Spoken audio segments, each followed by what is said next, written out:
Hi friends, welcome to my channel simple cooking. అందరూ ఎలా ఉన్నారు? నేనైతే చాలా చాలా బాగున్నాను. మీరు అందరూ ఎలా ఉన్నారు అన్నది కామెంట్ బాక్స్ లో కామెంట్ చేయండి. ఈ రోజు రెసిపీ స్ట్రీట్ స్టైల్ ఈ నూడిల్స్. ఇంట్లోనే ఎంత హెల్దీగా హైజెనిక్ గా తయారు చేసి పిల్లలు పెట్టొచ్చు అన్నది ఈ వీడియోలో నేను చూపించాను. ఈ వీడియోలోకి వెళ్లే ముందు ఎవరైతే నా వీడియోని ఫస్ట్ టైం చూస్తున్నారో నా వీడియోని లైక్ చేయండి, షేర్ చేయండి, సబ్స్క్రైబ్ చేయండి. కింద నా బెల్ ఐకాన్ క్లిక్ చేయండి. క్లిక్ చేస్తే ఆల్ అనే ఆప్షన్ వస్తుంది. క్లిక్ చేస్తే నేను పెట్టే ప్రతి వీడియో మీరు మిస్ కాకుండా చూడగలుగుతారు. తయారు చేసే విధానాన్ని చూద్దాం.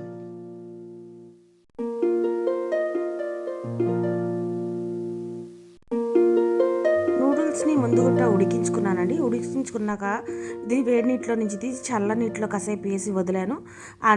ఇప్పుడు ఆ చల్ల నీటిలోంచి తీసి ఒక పళ్ళెంలో ఒక టవల్ పోసుకొని ఆ నూడిల్స్ అంతా దాంట్లో పోసి ఇలా పైనుంచి మెల్లమెల్లగా ఒత్తుకుంటున్నానండి.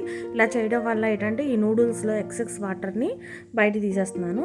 ఇప్పుడు కడాయి ఒకటి వేసుకున్నాను. ఈ కడాయిలో ఈ నూడిల్స్ సరిపడా ఒక 10 గుడ్లు వేసి బాగా ఫ్రై చేసుకుంటున్నాను. ఈ గుడ్ని మొత్తంగా గడగ్గా ఫ్రై చేయకుండా సాఫ్ట్గానే ఉంచుతున్నానండి ఇలాగా. ఇప్పుడు ఈ నూడిల్స్తో పాటు ఇచ్చిన మసాలాన్ని ఈ గుడ్డు ఉక్కుర్లో వేసి బాగా కలుపుతున్నాను. బాగా కలిపిన తర్వాత ఇది తీసి ఒక ప్లేట్లో తీసి పక్కన పెట్టుకుంటున్నానండి. చూడండి, గుడ్డు ఈ మాత్రమే ఉడకాలి. ఇందులో కొద్దిగా సాల్ట్ కూడా వేసాను. సాల్ట్ వేసి ఫ్రై చేసి దీన్ని ఒక ప్లేట్లో తీసి పక్కన పెట్టుకుంటున్నాను.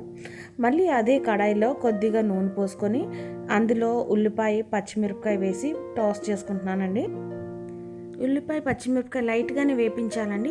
లైట్గా వేగిన తర్వాత ఇందులో కట్ చేసి ఉంచుకున్న కూరగాయలని వేసుకోవాలి. క్యారెట్, క్యాప్సికము అన్నీ వేసుకొని ఇవి ఫ్రై చేసుకోవాలి. మొత్తం మెత్తగా ఫ్రై చేయకూడదండి, కచ్చా పచ్చాగా చేయాలి. ఇప్పుడు కొంచెం క్యాబేజీ యాడ్ చేసి దాన్ని బాగా ఫ్రై చేసుకుంటున్నానండి.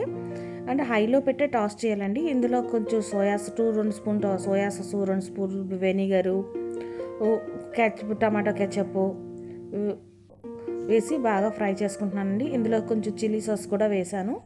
తర్వాత ఇది కొంచెం ఫ్రై అయిన తర్వాత మనం ఉడికించి ఉంచుకున్న నూడిల్స్ కూడా వేస్తున్నానండి.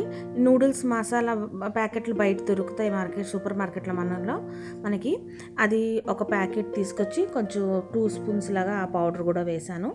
మసాలా పౌడర్ కూడా వేసి బాగా కలుపుకున్నానండి. శుభ్రంగా కలుపుకున్న తర్వాత ఇందులో ఉడికించి ఉంచుకున్న గుడ్డును వేసి కూడా బాగా కలిపాను.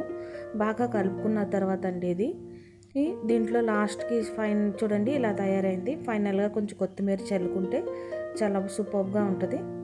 మనం ఇంట్లోనే ఎంత ఈజీగా టేస్టీగా రోడ్ స్టైల్ నూడిల్స్ తయారు చేసి మనం ఇంట్లోనే తయారు చేసి పిల్లలకి చక్కగా పెట్టొచ్చండి. అలా చాలా హ్యాపీగా తింటారు. తయారు చేసే విధానాన్ని చూసారు కదండి. స్ట్రీట్ స్టైల్ యమ్మీ హెల్తీ, పిల్లలకి పెద్దలకి అందరికి ఇష్టపడే స్ట్రీట్ స్టైల్ నూడిల్స్ అండి. టేస్ట్ ఎలాగుందో అన్నది రెసిపీ ట్రై చేసి నా కామెంట్ బాక్స్ లో కామెంట్ చేయండి. వీడియోని మీ ఫ్రెండ్ సర్కిల్లో, ఫ్యామిలీ సర్కిల్లో షేర్ చేయండి, సబ్స్క్రైబ్ చేయండి, నన్ను సపోర్ట్ చేయండి. మళ్ళీ ఒక మంచి వీడియోతో మీ ముందుకు వస్తాను. Bye bye.